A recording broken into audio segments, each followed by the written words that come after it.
Good evening and welcome to another edition of a podcast from Brewery. Today I have with me Darren Campbell, who's coming all the way from London. Welcome, Darren. And Darren is the global head of Startup Catalyst for Capgemini.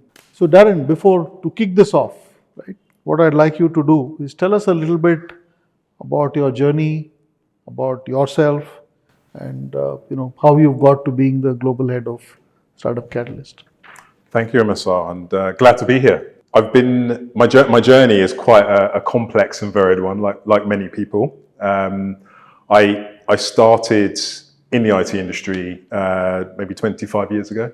I know I look younger. I know you do, you really do.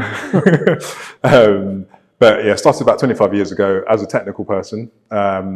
And then moved into architecture type roles, and then moved to Capgemini maybe about 14 years ago, or nearly 14 years ago. And in my life at Capgemini, I came in as an architect, used to work with clients, so helping our clients solve solutions through technology. And then I went on to run one of our practices. Then I moved into another role within Capgemini, which was more focused on how we can enable our people in the business to be more technically competent.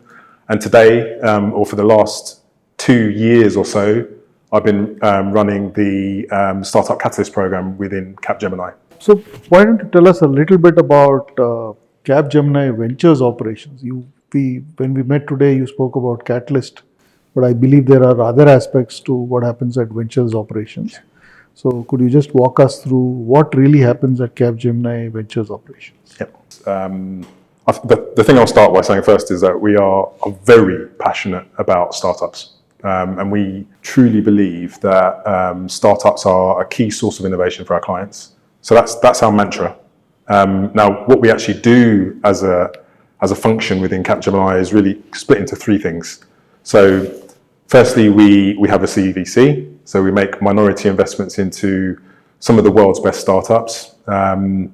Second thing we do is we do business venturing. So we work with our clients, we work with partners, and we create unique value propositions that we push to the market. Startups, you might say. And then the third element is we have Startup Catalyst, which is the element that I look after. And within Startup Catalyst, we are a global program, and our intention is to, again, find the world's best startups that we pull into Capgemini, and we create joint go-to-markets with startups that we then push out to our clients. We also actually look for startups that we can use to complement Capgemini internally. So not only do we push these startups to our clients, we also bring them in ourselves. So basically we practice what we preach within Capgemini. Okay. How long has the program been in operation? And could you give us some idea of the magnitude and scale of what you've done so far? Yeah. So the Startup Catalyst program has been running for approximately 3.5 years. So the first year or so was really a pilot, which was done out of France. And since then we've gone on and we've grown the footprint of the program across the organisation. So now we have global reach. What do we do, or what successes have we had? We have between 150 to 200 startups from around the world that we have done collaborations with. And what I mean by collaborations is we've done partnerships or we've done individual projects with, and this is individual startups, many of which we've then gone on to do multiple projects with. We've also got some really nice successes that we've with some of our clients through startups, and we've seen some real tangible business benefits from the work that we've done. Is it okay for you to share some numbers? There's one client who we've done some work for in the electricity space. So they run the pylons, the electrical pylons that you see. And basically they spent approximately a year going around investigating those pylons. So looking for, or taking pictures of those pylons that they then take back to a central space. And they then look for errors in those pylons, or they look for physical faults. We found a startup who specialise in computer vision, and basically we have taken that activity, that process, and we've reduced it from a year to then being able to analyse all of these photos, analyse our energy infrastructure within a month. So significant time saving. which also means that they are then able to also have or be more agile in response to the growing need of electricity that they're having within their region. Okay, thank you. That's a great example, right? So let's turn quickly to the venture capital part, the CVC part.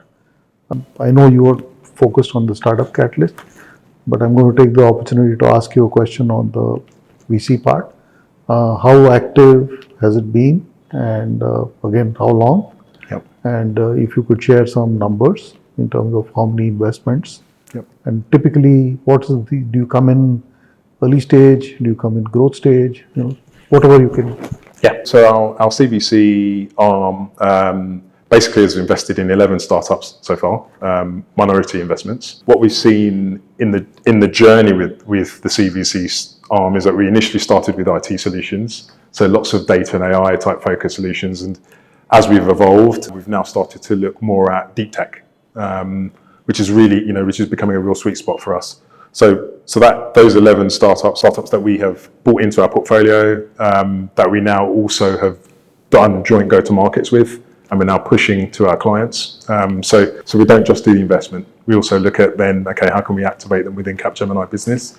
In terms of how long, the CVC has been going for about nearly 4 years.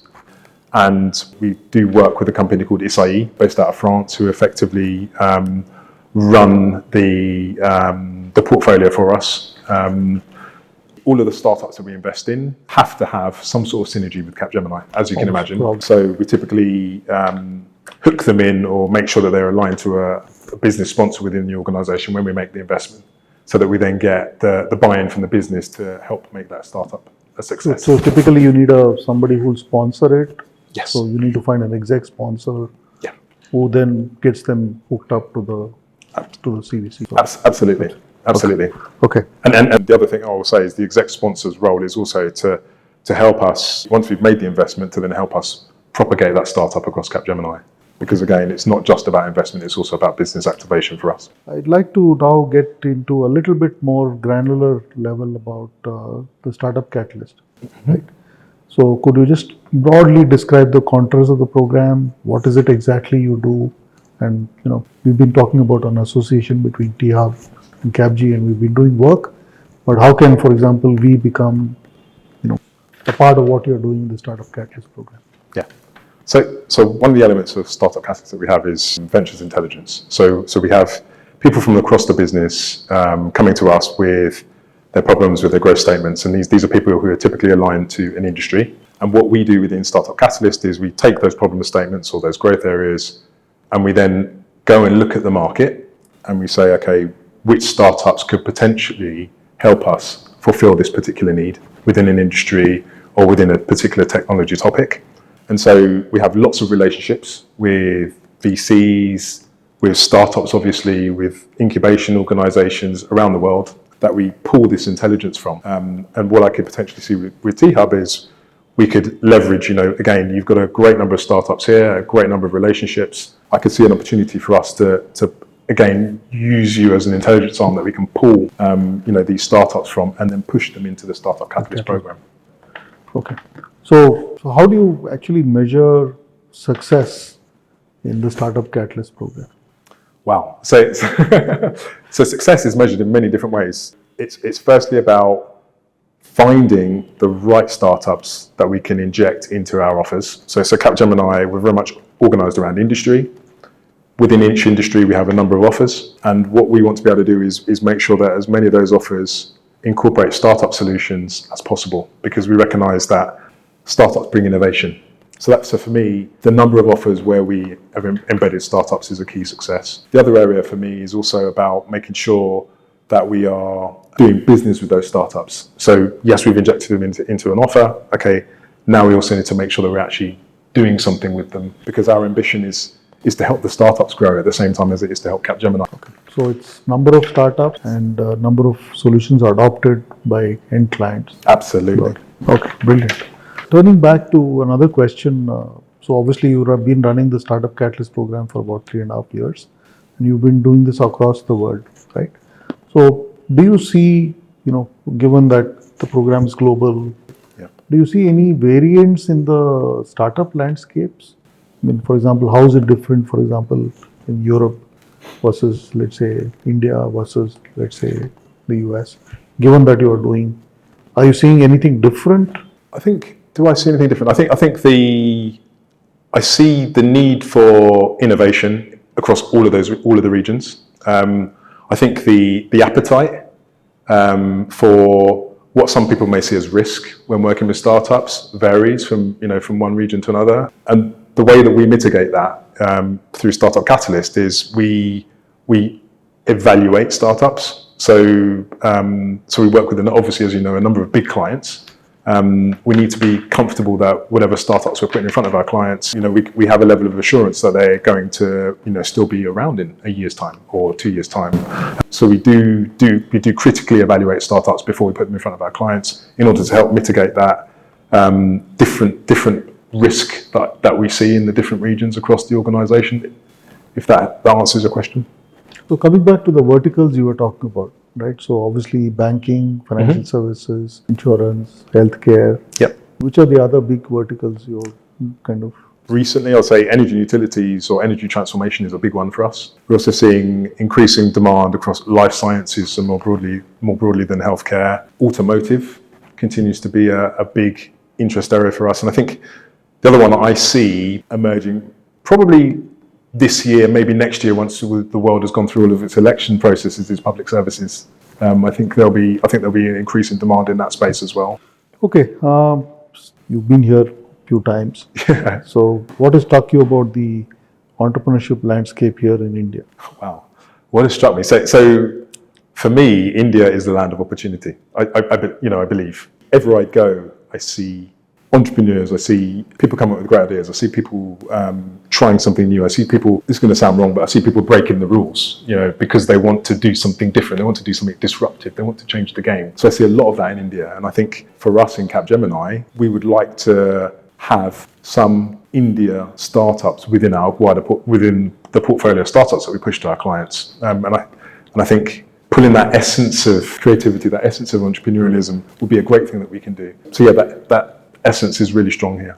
So I'm going to ask you a question from a startup lens, right? So obviously in Startup Catalyst, you work with large clients on one end, and then you work with startups, right, on the other. Right? Yeah. And you also alluded to the fact that you obviously, when you're getting a startup in front of a large client, so if there was, let's say, 2 or 3 nuggets of advice you would give to a startup, right, who wants to get associated with Startup Catalyst, for instance, or even generally speaking, right, when there's a large integrator like Capgemini, which is going to get you in front of clients, what are the top 3-4 things which a startup should really be, on top of or be aware of, right, which makes for a more smoother, meaningful, collaborative partnership? Yeah. So I always think of startups and big corporates like Capgemini, like our clients, as being, it's almost like the speedboat and the big ship. So we've got two different organisations moving at different speeds, and obviously startups, it's about survival, it's about growth, it's about doing things really, really quickly, and then you come across big companies and we're slow, we're bureaucratic. What we try to do is we try to align the speedboat and the big ship. That's what we do within Capgemini. However, we're still slow, right? That's the reality. And I think one of the things that I see with startups is they always want to move really fast for good reason. But one of the things that I think startups need to appreciate when they work with big companies like us is that we have process, but our clients also have process, and sometimes it takes time. So one message for me would be patient. Be patient. Be patient. I think that's a big one. And I know it's easy for me to say, but be patient. It's the long game. I think the other thing I would say is when startups come and work with companies like big companies, again, I think risk always comes into play. And so when they are picking companies they want to work for, they should be looking for what's the appetite risk of those companies. Because there are some companies who simply do not have the tolerance or the patience, or the mechanisms to work with startups. That's the reality. And there are other companies who do. Again, what we do within Capgemini, within Startup Catalyst in particular, is to mitigate the risk or to understand the risk. We do a number of activities with these startups to, again, get underneath the surface and just understand a bit about who they are, how they work, who's in their team, what the solution may be, et cetera, et cetera. So picking companies that have the risk tolerance, but maybe also looking at companies who have the ability to work out that risk as well, I think is important for startups. The third thing I would put as a suggestion for startups is think about how you articulate enterprise readiness. Sometimes I talk to startups and they've got a great solution, great ideas, but it's just not ready for the enterprise. Or maybe it is, but they just haven't articulated it in the right way. So being able to articulate how you're going to scale, or how your product, your operations, how is it really going to work if we put you in front of one of these massive clients? Are you ready? Is, I think, a key thing that startups should think about, and it should be something that they're thinking about from day one. I met a company maybe 2 years ago. Again, great solution, fantastic solution, game changing potentially. And we spent some time with them talking about who they are, how they operate, and then really got underneath them to understand a bit about the inner workings of the organisation. And one of the things that was really, really clear was I hadn't thought about scalability. The solution was great, but I hadn't thought about how are we really going to make this work in an enterprise with thousands of end users. How are we really going to make this work when I've got 50 people calling me up every day with a problem? So the operational side. So for me, enterprise readiness is a really important thing startups should be thinking about from day one, like I say. So patience, understanding the risk aversion or the risk tolerance of this large company. Absolutely. And third is think about scale from day one. Yes. Right? These are the three Yes. keywords. Yeah. Okay. So now let's switch it back to to want to get a better understanding of what your plans are from a India context, right? So I met some of your team. They seem to be very enthusiastic, very bullish, right? And so on. But I'd really like to hear literally from the horse's mouth, if I could, on what are your plans in the near term, let's say the rest of 2024 and the times ahead, on what are you planning to do from an India context? Yeah. So you're absolutely right. So Capgemini is about 60% headcount in India, so it's significant. So India is an important region for us because a lot of our talent are here. Back to your question specifically about what do we want to do in the context of startups, we want to definitely identify some gems from India that we can pull into our go-to-markets, may even be startups that we invest in. But certainly, I would love to sit here in a year's time and say to you, we've got 3-4 startups from India, preferably from T-Hub, that we have injected into our offerings and we're pushing to our clients and we're doing successful work with our clients. That would be a great position. So that's one element for me. I talked a bit about the talent. A large majority of my team who provide the Startup Catalyst services are based in India, and that will continue. My ambition is as we do more and more work with startups, that team grows, and again, I want that to be based in India. The last thing I'll say about India is I do genuinely, and I mentioned it before, I do genuinely think there are some gems here. So for me, I would like to also be sitting in this position next year and saying how great it was that we're using you guys, T-Hub, India, as an intelligence arm to feed what we can then push into Capgemini. Okay, Darren. So thank you for patiently answering all my queries. Any closing thoughts? Closing thoughts. I think this T-Hub has impressed me actually today. So I've been to Station F, but coming here, it's the scale of what you guys are doing is impressive. It's also impressed with the number of startups where you guys have managed to secure funding for. Impressive numbers. But equally, I also like the fact that the startups and some of the work you're doing it's about business, but it's also about social impact, which I think is equally important. So my closing thoughts would be, well done to T-Hub Thank you. on some great work that you're doing here. And let's make a collaboration. Thank you. Thank you, Darren. Really appreciate the time and the candidness, right? And look forward to building a great partnership between Capgemini, T-Hub, and of course the startups. Thank you. Thank you.